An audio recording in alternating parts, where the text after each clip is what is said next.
Vamos a retomar el estudio de las maderas. En este caso, vamos a estudiar las maderas elaboradas o aglomerados. Una de las maderas elaboradas o aglomerados más antiguos es el aglomerado natural, ¿sí? Eh, con el paso del tiempo se ha ido mejorando. Hoy en día conseguimos, por ejemplo, aglomerados enchapados, laminados y de diferente grosor. Vienen desde 3 milímetros hasta 25 milímetros, si no me equivoco. El aglomerado básicamente es el reciclado de madera. Se tritura todos los restos de madera que puedan haber quedado de algún aserradero, de alguna carpintería. Acá vemos, por ejemplo, una industria de aglomerados, ¿sí? Aglomerados naturales, donde ahí trituran a la madera. Luego, con una mezcla de resinas y pegamentos especiales, hacen una sola pasta. Luego lo llevan a una prensa de extrusión para formar los diferentes grosores de aglomerados. A partir de ahí, bueno, ya dependiendo de las preferencias del mercado, suelen darles algún tipo de enchapado o laminados, ya sea de melaminas o laminados plásticos, etcétera. Entonces aquí vemos, por ejemplo, uno de los grandes productores de aglomerados. ¿Para qué se utiliza? Normalmente para muebles económicos, ¿sí? Obviamente el aglomerado no tiene la misma firmeza ni la misma calidad que una madera natural, lógicamente. Pero si el mueble se lo utiliza en condiciones normales de uso, puede llegar a durar años, ¿sí? El problema básicamente del aglomerado es cuando se lo somete a humedad. Entonces es cuestión de diseñar de tal manera que, sobre todo en las partes bajas, hacer una base de madera, enchaparla, pintarla, lustrarla, lo que sea, siempre y cuando respete la tonalidad de la madera y no cambie obviamente la estética, ¿sí? Corre por cuenta del fabricante prever todos los problemas que pueda llegar a tener el aglomerado causado por humedad. No es un material, no es un producto que se lo pueda clavar, así que todo lo que se arme con aglomerado preferentemente se tiene que hacer con tarugos o bien con tornillos o una combinación de ambos. Luego en futuros proyectos vamos a ver de qué manera se trabaja el aglomerado y para qué sirve concretamente, ¿sí? Pero básicamente, por ejemplo, al aglomerado se lo utiliza para todo tipo de muebles, sean guardarropas, placares, chiffonier. Acá podemos ver algunos muebles que se pueden hacer con aglomerados. Mobiliario de oficina. Se utiliza mucho para el mobiliario de oficina por el revestimiento melamínico que hoy en día se puede conseguir en el mercado. Una de las ventajas del aglomerado, cuando cortamos los laterales, por ejemplo, tenemos una parte descubierta, vienen los tapacantos, se llama, son unas cintas, en algunos casos las podemos conseguir sin pegamento y en otros casos podemos conseguir con pegamentos, que al aplicar el calor de una plancha, las que vienen con pegamento, ya nos soluciona el problema del canto descubierto. Es sumamente bueno a la hora de fabricar algo. Entonces, con una sierra circular y un taladro podemos fabricar prácticamente cualquier tipo de mueble para oficina.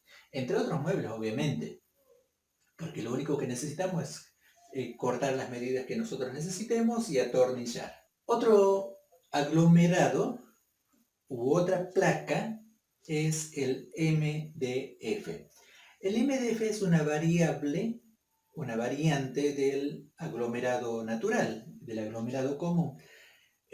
Al MDF lo procesan, lo convierten a la madera en celulosa, es un polvillo muy fino, y también en un proceso idéntico al aglomerado, lo convierten en placas a partir de 3 milímetros de grosor hasta 25 milímetros, si no me equivoco. El que más se utiliza para mobiliarios de oficina o lo que sea es el de 18 milímetros como medida estándar. Hay quienes lo pueden utilizar el de 25 milímetros, pero siempre va a ser en casos muy especiales. Por lo general, las medidas, los grosores más usados son 15 y 18 milímetros. La gran mayoría de los muebles, por ejemplo, para dormitorio, como guardarropas o mesas de luz o mesas de velador, son de 15 milímetros. La traducción de MDF sería madera de fibra. ¿Cuál es la ventaja del MDF respecto al aglomerado natural, ya sea natural o laminado? Es que el MDF nosotros podemos darle color o pintarlo. Se puede ilustrar, simular cualquier tipo de madera, sea cedro, nogal, roble, etcétera, cualquiera, y se puede moldurar, hacer molduras. Fíjense, por ejemplo, este es un mueble de cocina en MDF. Se pueden hacer tableros sin ningún tipo de problema. Al igual que el aglomerado, uno de los enemigos principales es la humedad. Sobre todo cuando le aplicamos temperaturas arriba, tiene la tendencia a generar así una especie de ampollas o lomaditas y eso hace que el MDF se deteriore. Así que no es recomendado, por ejemplo, para mesas de comedor, donde se va a sentar un plato caliente, una taza caliente o algo caliente. Para muebles de cocina anda muy bien. Las medidas en Sudamérica vienen de 1,83 m de ancho por 2,66 m de largo. El grosor, como les dije, viene desde 3 a 25 milímetros. Entonces las de 3 milímetros normalmente se lo utilizan para traseras o fondos. En cambio, las de 6 en adelante ya se puede utilizar para tableros, laterales, para divisorios, etc. El MDF también puede venir laminado o enchapado. De hecho, hay muchas puertas, sobre todo puertas de interior, que hoy en día se están fabricando con MDF enchapado en 3 milímetros. No hay ningún impedimento para que nosotros trabajemos con MDF natural en 3 milímetros como si fuese madera terciada. Luego se lustra y el problema de humedad queda solucionado porque el mismo lustre o la pintura, cuando está bien hecho, impermeabiliza a la madera. Sobre todo cuando trabajamos con aglomerados, es muy importante asegurarnos de que la impermeabilización sea correcta, sobre todo en los cantos porque es el punto de entrada de la humedad. Luego tenemos el OSB. El OSB es un material relativamente nuevo y está básicamente pensado para hacer cerramientos, es decir, divisorios, ya sea para boxes de oficinas, etc. No se utiliza mucho en la fabricación de muebles, aunque más de uno puede fabricar muebles con el OSB, sobre todo si la orientación o el estilo es más tirando a rústico. No es conveniente trabajar en muebles finos por la textura de la madera. También se utiliza en la construcción de obras para el vaciado de hormigón, o sea, para cielos rasos. Los arquitectos utilizan mucho el OSB, entonces no tanto el carpintero, pero es importante que sepan que existe. Sobre todo si la visión es fabricar muebles rústicos con algún toque personalizado. Otra madera que ya sale un poco de los aglomerados es el terciado. El terciado es una madera básicamente enchapada al 100%. Se cortan láminas de 1 a 1,2 milímetros y se ponen vetas cruzadas. Es decir, una plancha para este lado, la otra va cruzada y la otra va arriba. De ahí viene el nombre de terciado, ¿sí? Entonces, ¿cómo se hace el terciado?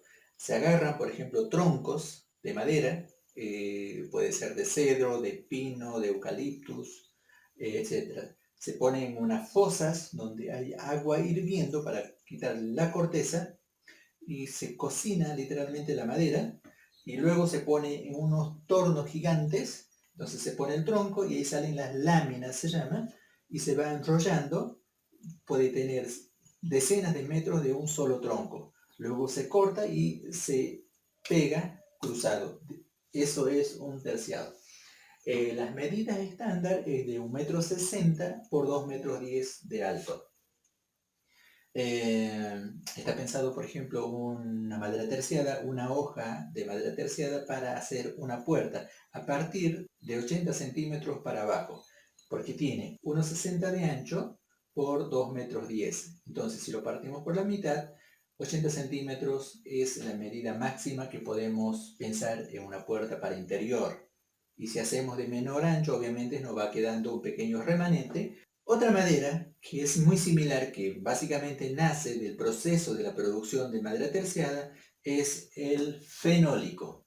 El fenólico no ha sido diseñado para la industria del mueble, sino más bien para hacer cajas de transporte pesado, es decir, envases para elementos de mucho peso, para transportar máquinas, motores, etc. Es decir, ¿por qué? Por la dureza de la estructura que se puede lograr con el fenólico. Pueden ser de eucalipto, pueden ser de cualquier madera ordinaria, no hay ningún problema, el proceso es idéntico. El fenólico, a diferencia del terciado, puede tener varias capas, es decir, puede tener 3, 6, 8, 12 capas según el grosor que el fabricante haya diseñado, ¿sí? Vienen desde 4 milímetros, 6, 9, 12, 15, 18, así de 3 en 3 milímetros. El hecho de que haya sido pensado para envases o para cajas no significa que no se lo pueda utilizar en carpintería. Se puede lijar tranquilamente porque por lo general viene rústico sin lijar, ¿sí? Entonces nosotros podemos agarrar una placa, lijarla correctamente y utilizar sin ningún problema.